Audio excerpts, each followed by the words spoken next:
भाजपा की पूर्व सांसद और पूर्व कैबिनेट मंत्री स्मृति ईरानी, हाँ वही स्मृति ईरानी जिन्हें जवाब दो मिनिस्टर कहा जाता है, वही स्मृति ईरानी जो आंसरिंग ऑफ मशीन का हिस्सा हैं, जिन्हें राहुल गांधी से हर पल जवाब चाहिए था, हर बार चीख चीख कर जवाब दो राहुल गांधी, जवाब दो करने वाली स्मृति ईरानी अब ये कह रही हैं कि अब वो आक्रमण के दायित्व में नहीं है।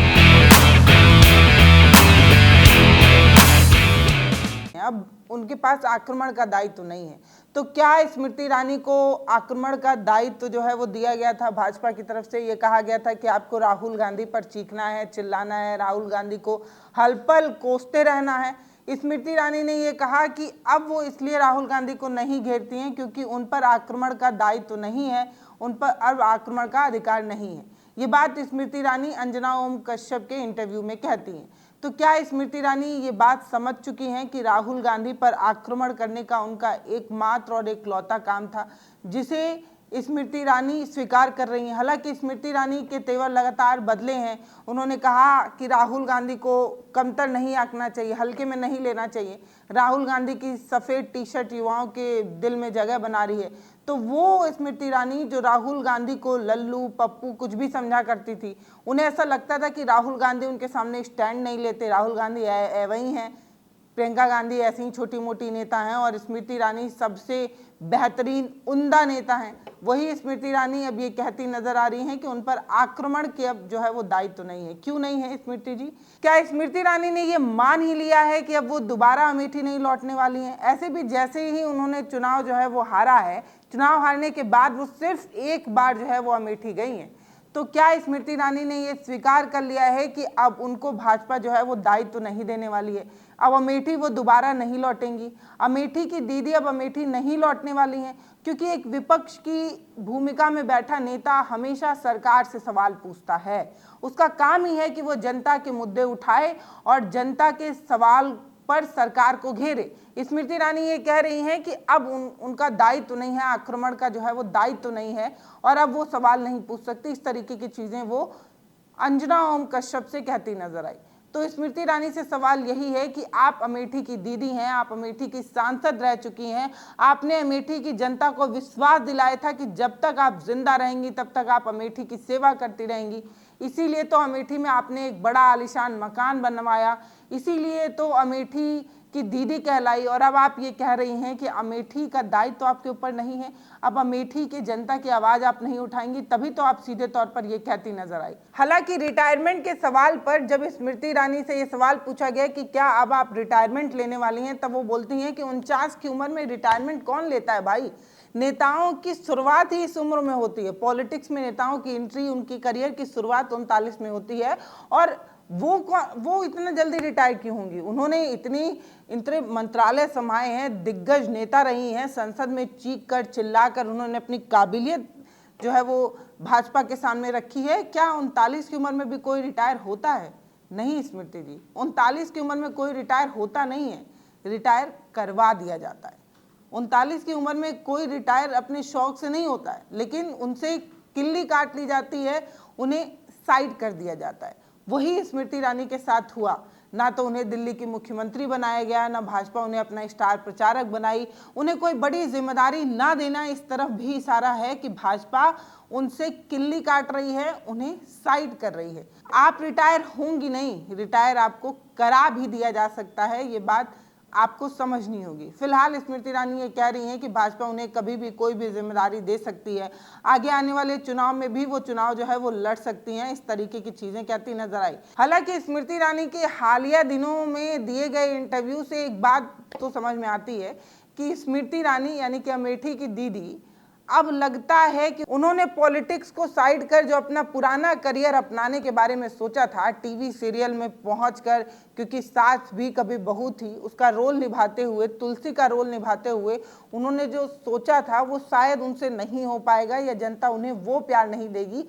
इसीलिए स्मृति ईरानी इस समय खूब इंटरव्यू दे रही हैं।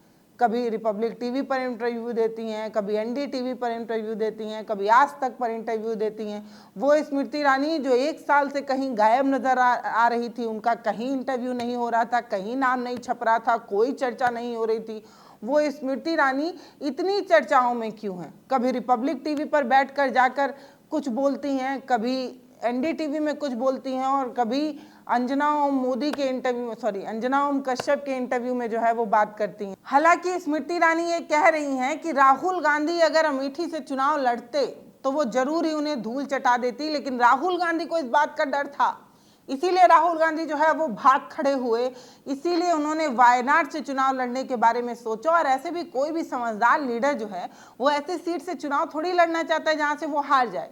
अगर स्मृति ईरानी से टक्कर लेने राहुल गांधी आते तो स्मृति ईरानी पटखनी देकर दोबारा सांसद बन जाती, लेकिन अफसोस की बात यह है कि राहुल गांधी के चपरासी, स्मृति ईरानी ने कहा था कि राहुल गांधी के चपरासी चुनाव में लड़ने उतर गए, इसीलिए स्मृति ईरानी का वो वाला जादू नहीं चल पाया और जनता ने उन्हें इतना प्रेम नहीं दिया। स्मृति जी, आप एक ड्राइवर, आप एक चपरासी से हार जा रही हैं और आप ये कह रही हैं कि हम राहुल गांधी को हरा दिए थे। हाँ, ऐसा है कि आपने एक बार जरूर राहुल गांधी को हराया था, लेकिन आप तीन बार चुनाव लड़कर 2 बार हारी भी तो थी। हार की चर्चा ना करके विजय की चर्चा करना अपने मुंह से अपनी तारीफ करने जैसा ही है, अपने मुंह या मिट्ठू बनना ही जैसा है।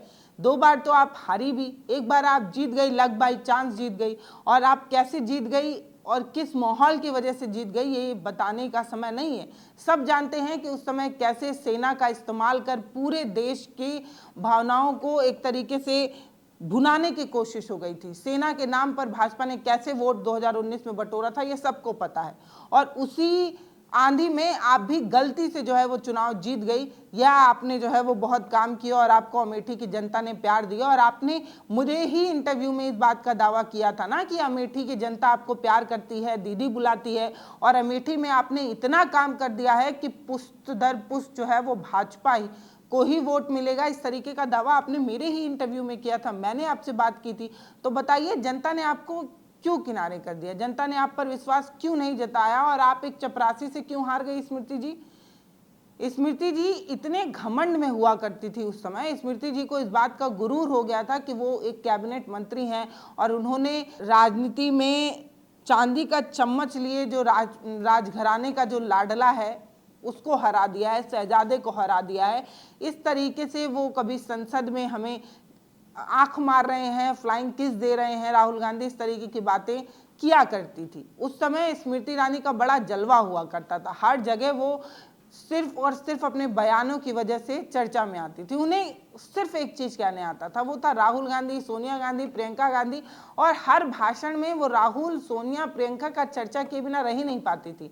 उनका माइक खराब हो जाता है, जिस स्पीकर पर खड़े होकर वो बोलती हैं तो जो लाइटमैन होता है, जो बिजली मैन होता है, जो माइक का मेंटेनेंस देखने वाला रहता है, उससे पूछती है कहीं तुम्हारा नाम राहुल तो नहीं।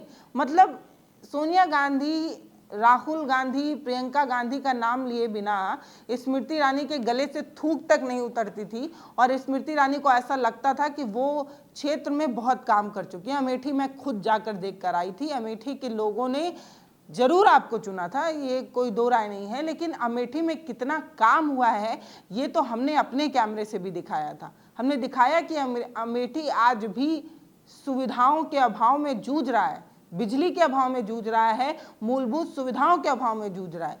फिलहाल स्मृति ईरानी इस बात का दावा जरूर करती रही कि अमेठी में उन्होंने खूब काम किया है और जनता उन्हें खूब प्यार दे रही है, लेकिन अफसोस कि जब सच सामने आया तो अमेठी की जनता ने स्मृति ईरानी को ना सिर्फ हरा दिया बल्कि उनको उनकी हैसियत भी दिखा दी।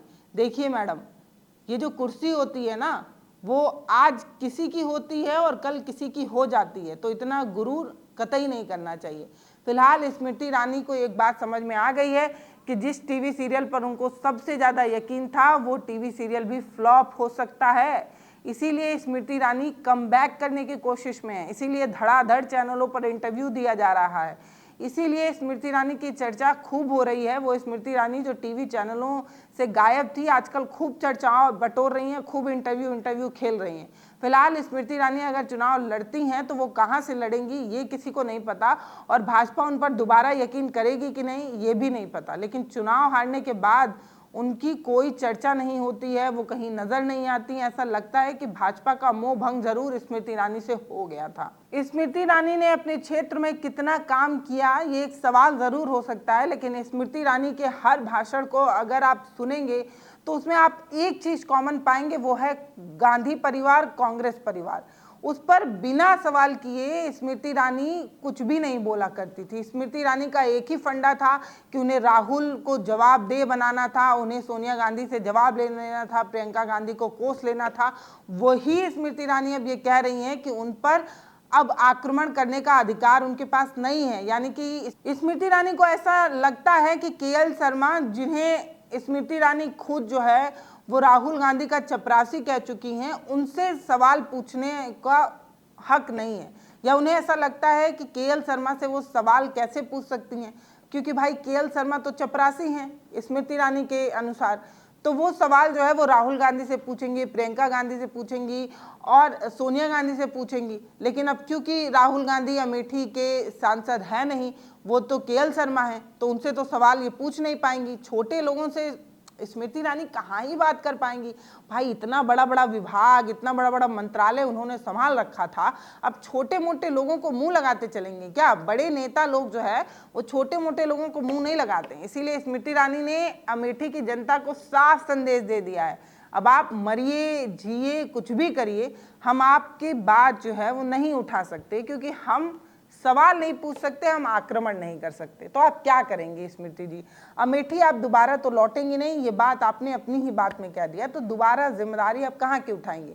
और क्योंकि सास भी कभी बहू थी, उसमें फेवरेट बहू के रोल में तुलसी कितना काम कर पाएंगी, यानी कि स्मृति ईरानी जनता को कितना जो है वो लुभा पाएंगी।